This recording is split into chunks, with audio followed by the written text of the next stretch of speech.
Donc maintenant, on va voir son troisième argument. Son troisième argument, c'est qu'il n'y a aucun prix Nobel. C'est-à-dire que pour lui, l'islam n'est pas une solution pour le monde. Et il a dit parce que les pays qui se disent musulmans sont en sous-développement. Il a dit qu'il n'y a aucune invention de la part de ces pays-là. Et ensuite, il dit qu'il n'y a aucun prix Nobel. Donc encore une fois, c'est facile. C'est tellement facile, mais malheureusement, aujourd'hui, les musulmans ils sont tellement faibles que on peut tout leur dire, on peut mentir facilement et ça passe en fait. Ça passe. Parce que les musulmans ils vérifient pas. Leur religion, ça ne les intéresse pas. Et ils veulent pas la défendre. Ils sont pas prêts à faire de grands efforts pour défendre leur religion. Et après, on voit que certains ont des ambiguïtés. Donc c'est ça qui est triste. Il y a juste à faire une simple recherche.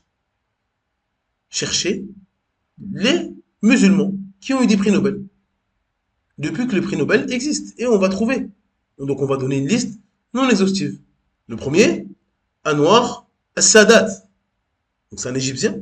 Il a le prix Nobel de la paix en 1978. Donc c'est un président égyptien. Il a remporté le prix Nobel de la paix pour ses efforts en vue d'établir la paix au Moyen-Orient. Encore une fois, on n'est pas en train de dire que le prix Nobel, c'est quelque chose de véridique. Et quand on a un prix Nobel, ça veut dire que c'est la vérité. Le prix Nobel, ça ne vaut rien. Ça n'a aucun poids pour nous.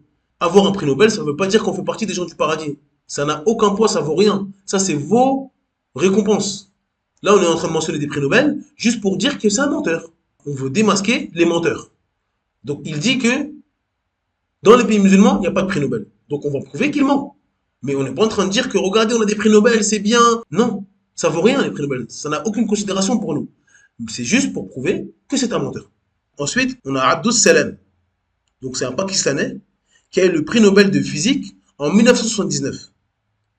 Donc c'est un physicien théoricien pakistanais qui a reçu le prix Nobel de physique pour sa contribution à la théorie unifiée des forces faibles et électromagnétiques dans la physique des particules. Donc ensuite, on a Orhan Pamuk qui est un Turc, et il a eu le prix Nobel de la littérature en 2006. Encore une fois, le but, c'est pas de faire une liste de 50 noms. C'est juste pour montrer qu'il ment. C'est tout. Dire qu'aucun pays musulman a sorti de prix Nobel, c'est factuellement faux. C'est tout. Mais, une fois qu'on a dit ça, c'est-à-dire qu'on a dit il ment, même si ça avait été vrai, ça veut dire que si on cherche et on trouve aucun prix Nobel qui sort d'un pays musulman, on va leur dire et alors? Depuis quand avoir un prix Nobel, ça veut dire que l'islam c'est vrai ou c'est faux? Qui a dit qu'il fallait avoir des prix Nobel pour que un système soit vrai ou soit faux? C'est n'importe quoi ça. C'est n'importe quoi. Mais on a mentionné ces prix Nobel pour montrer qu'ils mentent.